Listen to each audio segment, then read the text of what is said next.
सहारा समूह के मालिक श्री सुब्रत राय जी के बारे में आपने ज़रूर सुना होगा। वो भारत के बहुत बड़े व्यवसायी थे। हजारों लोगों को उन्होंने रोजगार दिया, सहारा परिवार का निर्माण किया, इंफ्रास्ट्रक्चर, हॉस्पिटल, एयरवेज और टीवी चैनल से लेकर अनेक तरह के व्यवसायों की शुरुआत उन्होंने की।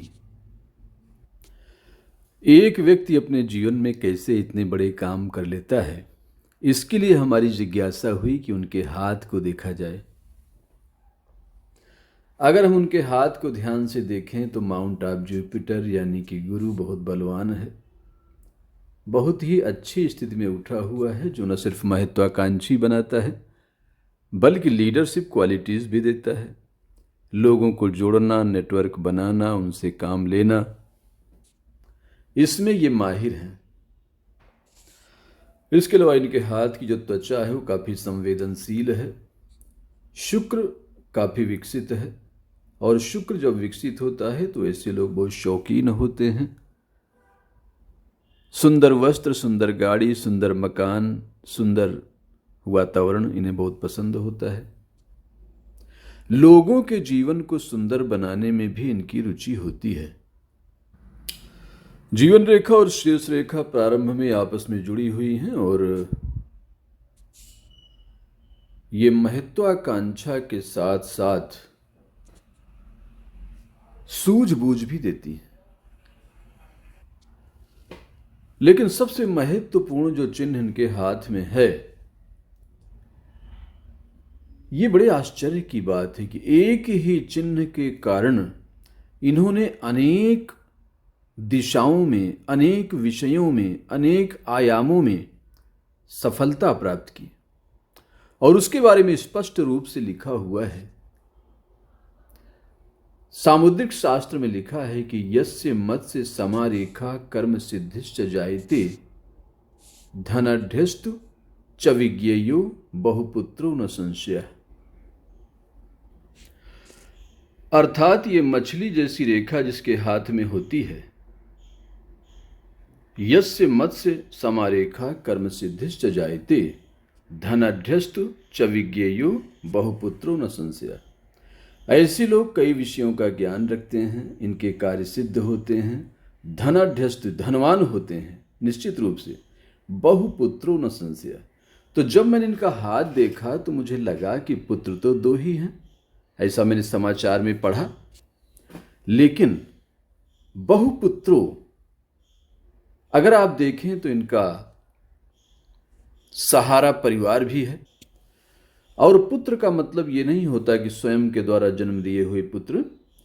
जिन लोगों को जीवन में आप जोड़ते हैं, उनकी मदद करते हैं, पालते हैं, पोषते हैं, वो भी आपके पुत्र के समान ही होते हैं।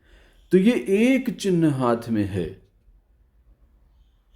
और उसकी सभी विशेषताएं इस चिन्ह में, खासकर इनके हाथ में दिखाई देती हैं। शुक्र और सूर्य पर्वत काफ़ी उन्नत हैं, जिससे इन्हें जीवन में काफ़ी ग्लैमर मिला, प्रसिद्धि मिली, एक अलग पहचान मिली, सफलता मिली। लेकिन सूर्य जिस तरह से सदैव नहीं रहता, दिन के बाद रात आती है, इसी तरह से समय बदलता है और इस समय को समझने की जो कला है वही ज्योतिष है। यद्यपि व्यक्तिगत रूप से इनके हाथ को देखने का अवसर मुझे नहीं मिला, लेकिन ये आदमी बहुत अच्छे थे। लेकिन 55 वर्ष के बाद इनका समय अच्छा नहीं होता। अगर इन्होंने मुझसे परामर्श लिया होता तो मैं कहता कि 55 के बाद ये जिम्मेदारियां किसी और को दे दें, क्योंकि यहाँ चुनौतियां और संकट बढ़ रहे हैं और सूर्य और शनि के बीच एक खाई बन रही है, गड्ढा बन रहा है जहाँ पे दलदल है और वहाँ हो सकता है ये सही तरीके से देख न पाएं कि जो काम ये करने जा रहे हैं उनके परिणामों के बारे में। सूर्य और शनि के बीच जब गड्ढा हो, दलदल हो, धुंधले चिन्ह हो, तो ऐसे में भविष्य धुंधला हो जाता है, या कहें दृष्टि धुंधली हो जाती है, विवेक कम हो जाता है, और कुछ ऐसे निर्णय हो जाते हैं, किसी के दबाव में भी हो जाते हैं, जिसका असर पूरे जीवन पर पड़ता है। और ऐसा इनके साथ हुआ कि जीवन भर ये जितने यशस्वी रहे, एक सामान्य परिवार में जन्म लेकर जिस तरह से यश प्राप्त किया,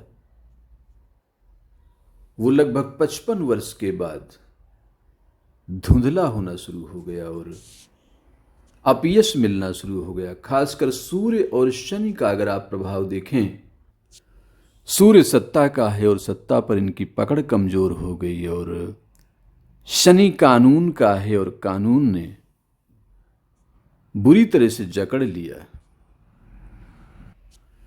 मैं स्पष्ट रूप से ये नहीं कह सकता कि ये परामर्श लेने के बाद ऐसी समस्याओं से बच सकते थे, क्योंकि हमारे पास ऐसे उदाहरण हैं जब पूर्व चेतावनी के बावजूद लोगों ने ऐसे काम किए जिनके लिए उनको रोका गया था। अक्सर ऐसा होता है कि अच्छे समय में लोग सलाह लेना पसंद नहीं करते, और सत्य यही है कि आज तक ऐसा कोई बलवान व्यक्ति नहीं पैदा हुआ जो समय से अधिक बलवान हो।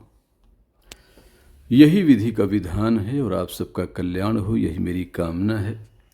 मैंने तो ये वीडियो इसलिए बनाया था कि एक चिन्ह है जो मत्स्य का चिन्ह है, और यस्य मत्स्य समारेखा कर्म सिद्धिश्च जायते, कार्य में सफलता मिलती है ऐसे व्यक्ति को। अगर आपके हाथ में हो तो जरूर देखिएगा।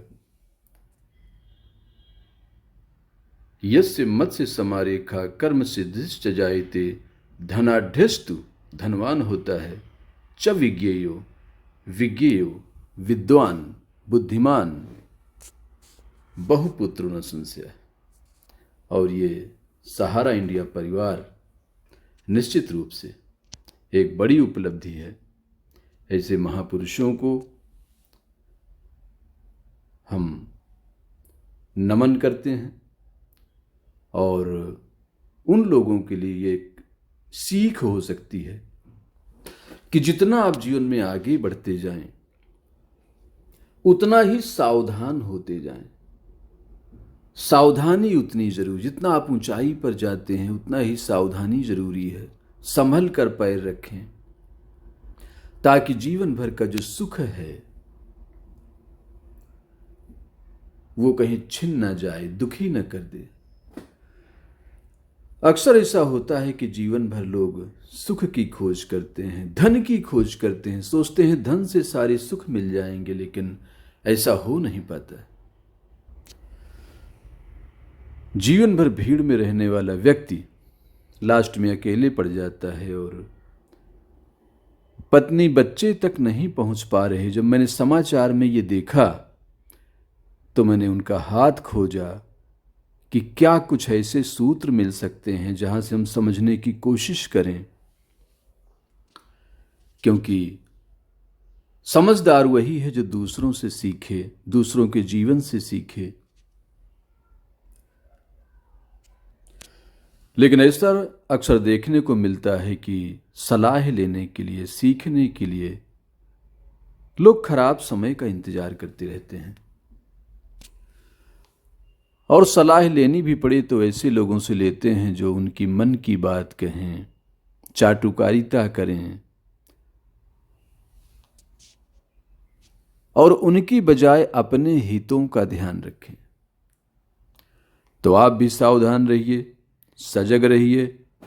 जीवन में जहां भी खड़े हैं वहां पुनर्विचार करिए कि आपकी सिचुएशंस क्या हैं, आपका समय क्या है, आपके आसपास लोग कैसे हैं, और क्या आप अपने उद्देश्यों की ओर आगे बढ़ रहे हैं,